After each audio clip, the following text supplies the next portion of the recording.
झारखंड में राज्यसभा की 2 सीटों के लिए चुनाव होना है। बीजेपी की राज्य इकाई की चुनाव समिति ने संभावित उम्मीदवारों की सूची पार्टी नेतृत्व को भेजी है। वहीं जमशेदपुर के विधायक सरयू राय ने कहा है कि वो एनडीए के साथ हैं, लेकिन चुनाव में समर्थन उम्मीदवार पर निर्भर करेगा। उधर कांग्रेस ने एक सीट पर अपनी दावेदारी फिर से दोहराई है।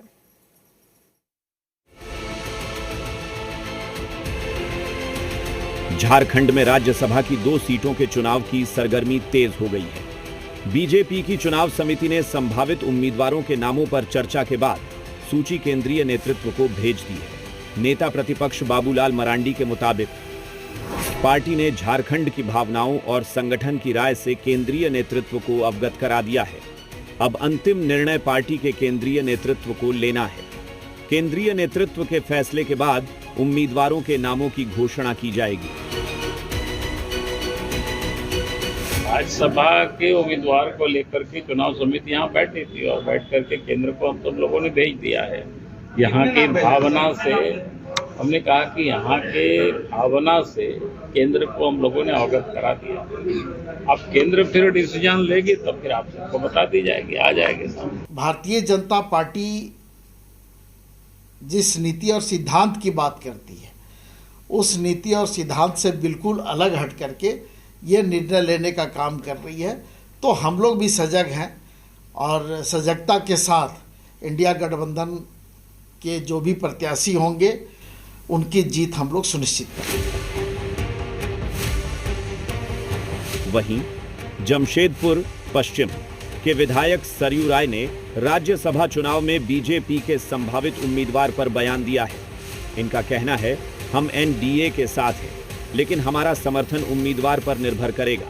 खराब छवि वाले उम्मीदवार से परहेज है। सरयू राय ने कहा कि मुताबिक ऐसी सूचना है कि कई ऐसे लोग जिनका रिकॉर्ड बहुत अच्छा नहीं है, वे लोग भी टिकट के लिए कोशिश कर रहे हैं। मुझे लगता है कि दिमाग में भाजपा नेताओं की यही रहा होगा। ये निर्णय विशुद्ध भाजपा का है, हम लोगों से कभी कोई चर्चा नहीं है। मगर चूँकि हम लोग एनडीए के साथ हैं तो स्वाभाविक है कि उनके साथ हम लोग वोट करेंगे।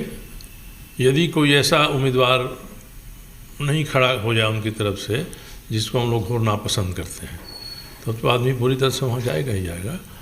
तो ये चांस देकर ही किया है लोगों ने।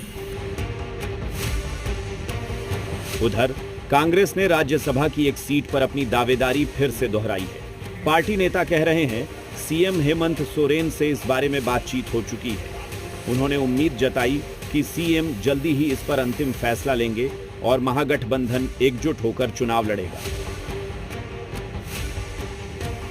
माननीय मुख्यमंत्री जी ने कहा है कि 2 दिन के अंदर हम बता देंगे और हमारे वरिष्ठ नेताओं के साथ, सीनियर नेता के साथ उनकी बातें होंगी। क्योंकि गठबंधन के पास 56 विधायक है, एक सीट झारखंड मुक्ति मोर्चा गठबंधन में तो कोई दाग नहीं है, क्योंकि सबसे बड़ी पार्टी है। दूसरे नंबर की सबसे बड़ी पार्टी कांग्रेस है, इसलिए कांग्रेस ने भी अपना दावा सामने रखा है। राज्यसभा की दोनों सीटों के लिए फिलहाल उम्मीदवारों के नामों पर कयास लगाए जा रहे हैं। नामों की घोषणा होने के बाद चुनावी तस्वीर भी साफ जाएगी। झारखंड में 2 सीटों पर होने वाले राज्यसभा चुनाव को लेकर राजनीतिक सरगर्मी तेज हो गई है।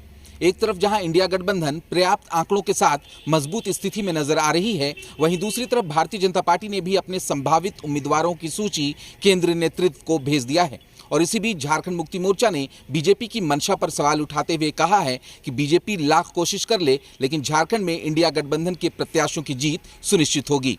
कैमरा पर्सन संजय टोपो के साथ कामरान जलीली, जी मीडिया, रांची। बोकारो में